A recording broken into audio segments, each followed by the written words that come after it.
झारखंड के बेरोजगार युवाओं के लिए एक बुरी खबर है। वैसे बेरोजगार युवाओं के लिए यह दुख भरी खबर है जो सरकार द्वारा घोषित नियुक्ति वर्ष में नौकरी की आस लगाए बैठे थे। इस इंतजार में बैठे थे कि कोरोना से उबरने के बाद शायद उन्हें मौका मिलेगा। बुरी खबर इसलिए भी है क्योंकि मौजूदा स्थिति जो है उसे देखकर लग रहा है कि ये नियुक्ति वर्ष भी बिना नियुक्ति के ही गुजर जाएगी। ऐसा हम इसलिए कह रहे हैं क्योंकि झारखंड में कभी भी पंचायत चुनाव की घोषणा हो सकती है और पंचायत चुनाव की घोषणा के साथ ही राज्य में आचार संहिता लागू हो जाएगी। ऐसे में नियुक्ति का रास्ता बंद हो जाएगा। पंचायत चुनाव को लेकर राज्य निर्वाचन आयोग की तैयारी अंतिम चरण में है। सभी जिलों के एसपी और डीसी को तैयार रहने के लिए कहा गया है क्योंकि चुनाव की घोषणा कभी भी हो सकती है। ऐसे में सवाल उठता है कि चुनाव होंगे तो दिसंबर तक राज्य में आचार संहिता ही लागू रहेगा। ऐसे में नियुक्ति वर्ष तो पार हो जाएगा। देखिए, नियुक्ति भी होगा, चुनाव भी होगा, कोई काम रुकता नहीं है। ये टोटल काम जो है चलता रहेगा और कोविड को भी हम लोग कंट्रोल करते रहेंगे। जितना पद रिक्त है वो सब भरा जाएगा। इसके लिए प्रोसेस चालू हो गया। हर विभाग को जो डिमांड है हम लोग सब दे दिए हैं। कितना कितना रिक्तियाँ हैं और होमवर्क चालू है। सरकार में शामिल मंत्री भले ही यह कह रहे हों कि चुनाव भी होंगे और युवाओं को नौकरी भी दी जाएगी, लेकिन वे भूल रहे हैं कि हर उपचुनाव से पहले भी यही कहा गया था। बात चाहे दुमका उपचुनाव का हो या फिर बेरमो और मधुपुर उपचुनाव का। यही वजह है कि राज्य के युवा यह कहने को मजबूर हो गए हैं कि खुद की नियुक्ति का समय आता है तो नेता चूकते नहीं और युवाओं को नौकरी देने का जब समय आता है तो लॉलीपॉप दिखाकर सिर्फ बेवकूफ़ बनाया जाता है। इस बार जो हमारे माननीय मुख्यमंत्री जी ने इस बात का ऐलान किया है कि 2021 जो है नियुक्ति का वर्ष होगा और मुझे लगता है कि उसी दिशा में पूरे विभाग से लेकर माननीय मुख्यमंत्री और भी मंत्री सब काम कर रहे हैं और इस बार अंतिम तक, इस साल का अंतिम तक हम लोग को लगता है कि नियुक्ति का वैकेंसी वगैरह सब निकल जाएगा। झारखंड में दिसंबर 2019 में हेमंत सोरेन की सरकार बनी है।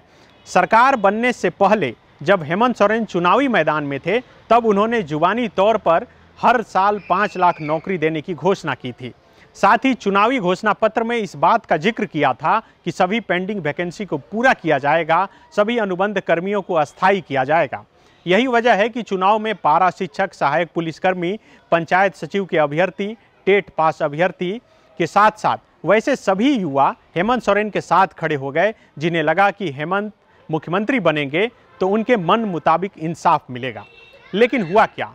आज सब सड़क पर हैं। कोई मोरहाबादी मैदान में धरना दे रहा है तो कोई ट्विटर पर सरकार तक अपनी बात पहुंचाने के लिए आंदोलन कर रहा है तो कोई आंदोलन की रणनीति बना रहा है। अब आइए एक नज़र डालते हैं कि आखिर मुख्यमंत्री हेमंत सोरेन और उनके मंत्रिमंडल में शामिल उनके साथियों ने नियुक्ति को लेकर अब तक क्या क्या कुछ कहा है। पहले चुनावी मैदान में कहा गया कि हर साल 5 लाख युवाओं को नौकरी दी जाएगी। उसके बाद सरकार बनने के 1 साल बाद नियुक्ति वर्ष घोषित किया गया।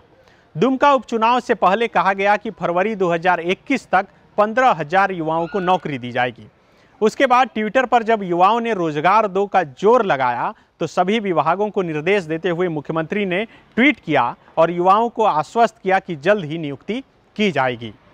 21 अक्टूबर 2021 को बैठक कर मुख्यमंत्री हेमंत सोरेन ने सभी विभाग के पदाधिकारियों को यह निर्देश दिया कि वह जल्द से जल्द सभी विसंगतियों को दूर करके विभागों में जो खाली पड़े पद हैं उन पर वैकेंसी निकाला जाए। इसके अलावा सैकड़ों बार मुख्यमंत्री हेमंत सोरेन और उनके मंत्रियों ने इस साल को नियुक्ति साल घोषित किया।